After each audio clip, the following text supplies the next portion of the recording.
James' family's visit to the Vineyard in the summers before World War II begins at Woods Hole, where in those days the railroad tracks ran directly onto the dock, and you could step from the wooden shingled depot onto the gangplank leading to the boat.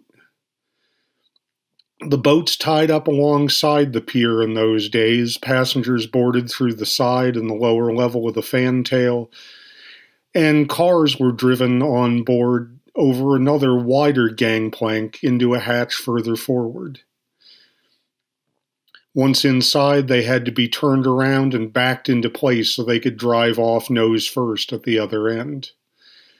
Freight was loaded onto the vessel in boxes and barrels on wheeled dollies pulled by a small tractor called a donkey engine, which you see going inside here. The Jameses made their trip this particular summer aboard the Narrated, which was the fourth and biggest and finest of the four steel-hulled propeller-driven steamers built for the New England steamship lines to serve the Cape and Islands in the 1920s. They were the first ferries for the island run designed deliberately to accommodate automobiles, although by modern standards they did so very primitively. In the 20s and 30s and the early 40s, however, the Narrated was the queen of the fleet, the biggest, most luxurious vessel serving the Vineyard in Nantucket. Here she pulls out of Woods Hole, leaving schooners and ketches and yawls behind in her wake, as the passengers and crew watch the water roll by. 3 years after this film was shot, she'd be in overall drab haze gray, serving the U.S. Navy as a hospital ship and eventually receiving wounded sailors off the beaches at Normandy. But the war hadn't come to America yet, and James's parents were able to sit on the upper deck, relax in the breeze in their canvas and aluminum chairs, while the captain kept watch from the windows of the bridge. Along the shore of Nantucket, they could pass the twin towers of the Tivoli Dance Hall and the red roof of the new brick public restrooms, which still stand at the head of the wharf today. The big freight handling shed on the end of the wharf would burn in 1965.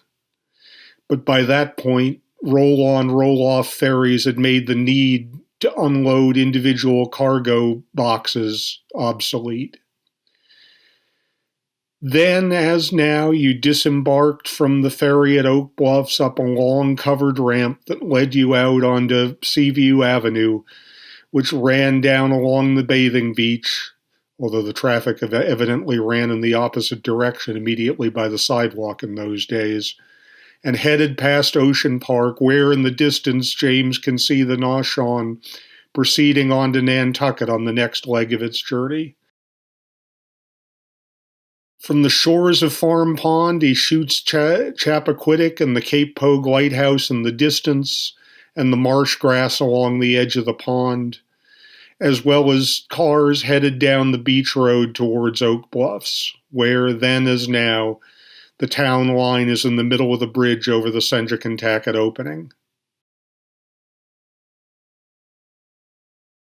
Edgartown, surprisingly, looks very similar from many angles to what it does now. There's the Federated Church steeple on the left and the peaks of the Whaling Church steeple behind the trees.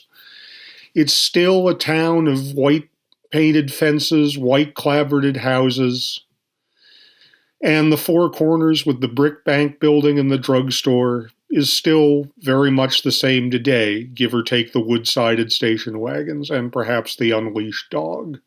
The Edgartown Water Company, which supplied the hydrants and people's faucets, had its office on Main Street in those days, and the Gazette was then where it is now, in a Revolutionary War-era house on South Summer Street. Many of the old houses along Main Street had been turned then as now into gift shops, and the Federated Church, whose weather vane is now in Doherty Hall, was just as beautiful as ever. The older houses were gray shingled, but White clapboards and gardens and elaborate doorways with benches to take your boots off at, and white picket fences and porticos and columns were and had been back to the 19th century a mark of conspicuous consumption. The white painted clapboards and the green shutters and doors were then, and still are to some degree, almost an Edgartown trademark, as are the abundant flowers in window boxes and front garden plantings, and in some cases, in far more elaborate layouts in the backyard of the house, accessorized here with a small child.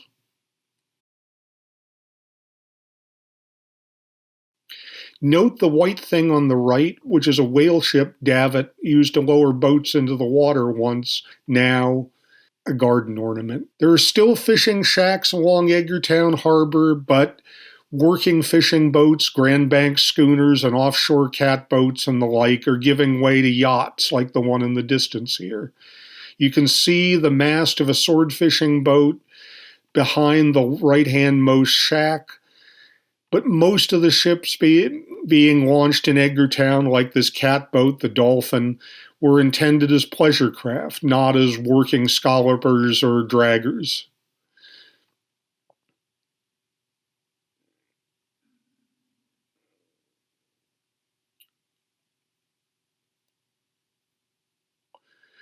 There's a steady stream of boats coming in from the outer harbor to moor in front of Tower Hill, like this gaff-rigged Edgartown 15, one of the locally built classes that used to dominate racing in these waters. Along with a wide variety of sloops and cutters and ketches and yawls and even small schooners that every July would race out in the outer harbor in Nantucket Sound for trophies in the regattas run by the Edgartown Yacht Club.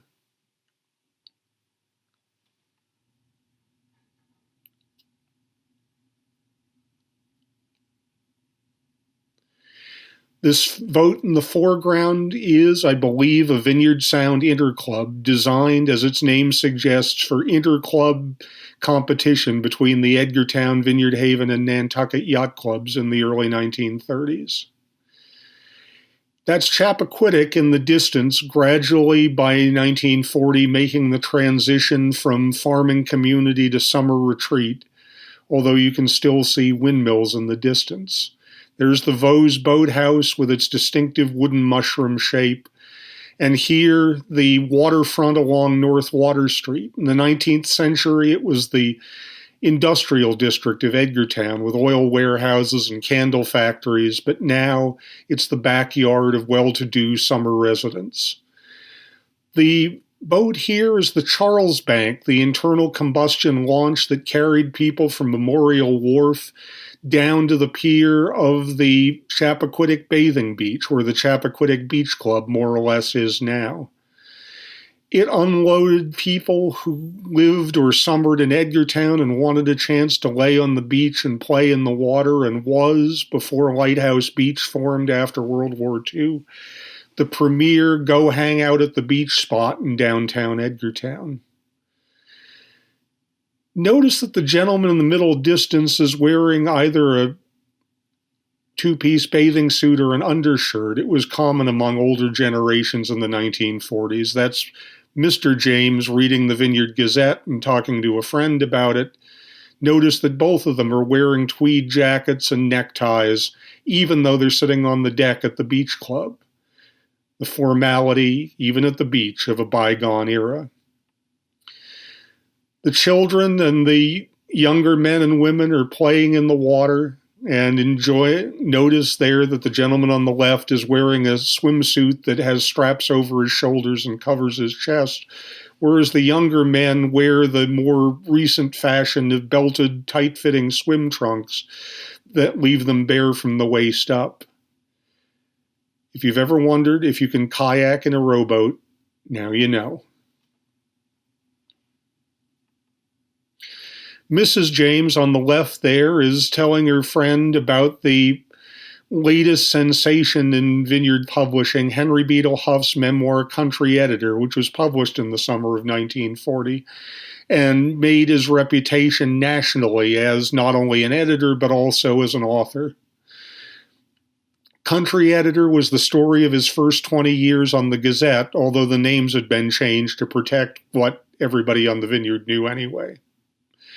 The Chappaquiddick bathing beach had a slide and still rings and 2 diving boards, and then as now, young men took the opportunity to show off themselves and their athletic prowess to whoever it was they were trying to attract. Young mothers with their children sat on the beach keeping an eye on them, and unless they were actively going into the water, dressed in what we'd now think of as street clothes. The idea of beach clothes hadn't quite made it to the shores of Chappaquiddick. The lighthouse, an iron tower moved from Ipswich in 1939, stood in the harbor, still not yet surrounded by a beach. Katama was, then as now, one of the most beautiful spots in Edgartown. Dunes and broad sandy beaches where the surf boiled in 24 hours a day. You wouldn't find Katama this deserted on an August day today, however. In those days, the vast majority of people went to watch the surf, or possibly, if they had small children held tightly in their hands, play in the foam as it lapped up on the beach. Swimming or body surfing in the waves themselves, even on a comparatively quiet day like the one shown here, was still a relative rarity, and nobody at all would ever have thought of trying to ride a surfboard here in 1940.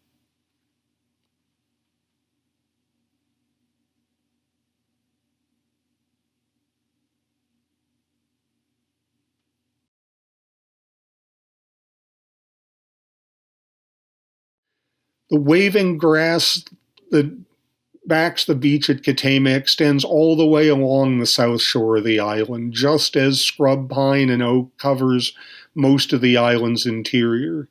Here, James's parents stopped beside their 1940s car to take pictures of the vistas along the south shore.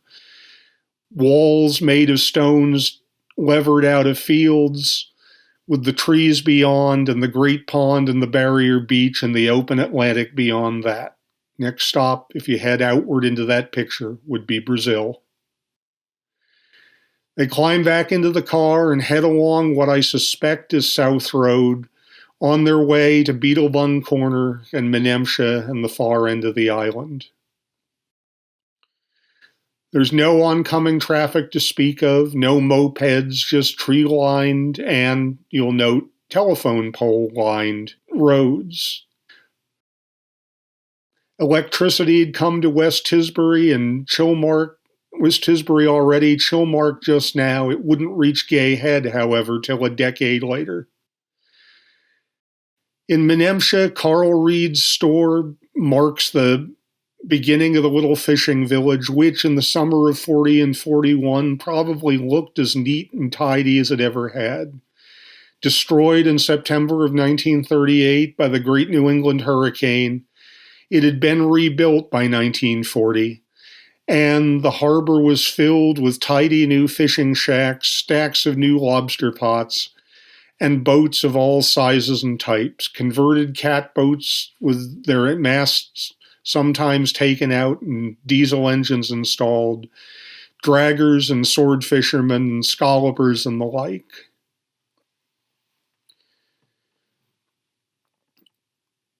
The hill overlooking Menemsha Harbor here looks down on the basin between what's now the Coast Guard boathouse, and here a seagull flies behind the tall mast characteristic of sword fishermen, and the Annie E displays the long platform called a pulpit, which extended out from the bow and allowed the striker with his harpoon to lean out over the water and plunge it into the back of the swordfish. James here records one of the vineyard's characteristic mortarless stone walls, showing why they were called locally lacework walls. The car heads up Quitza Hill for a view of the Chilmark cromlech, said by some, without a great deal of evidence, to be a Viking burial place. And they look out on Quitza or perhaps Squibnocket Pond, past a boat up on its cradle, waiting for better days, past the dunes at perhaps Lobsterville, where a Wampanoag farmer leads his ox cart and wagon down a dirt road, and a modern red six-wheeled omnibus heads up the highway on its way to Gay Head, loaded down with tourists who didn't want to drive themselves. The view from Gay Head out over Devil's Bridge is much the same as it is today. The clay is white with a deep streak of red, and you can see it staining the water just offshore. The dark spots in the water beyond the cliffs mark submerged rocks where the city of Columbus came to grief in January of 1884. And the Coast Guard station on the cliff top with its observation tower keeps watch with the Elizabeth Islands in the background. You could climb on the cliffs in those days, heedless of erosion, although you can't, thankfully, anymore. But the Jameses chose to take in the view from the top of the cliffs, where the overlook is now. The boathouse moved to Menemsha after the war. The boulders there at the edge of the shore are still there, and still remind generations of children of a whale surfacing out of the beach on its way back to the sea. A view from the base of the cliffs reminds us that although much in the vineyard has changed since 1940, a great deal still stays the same.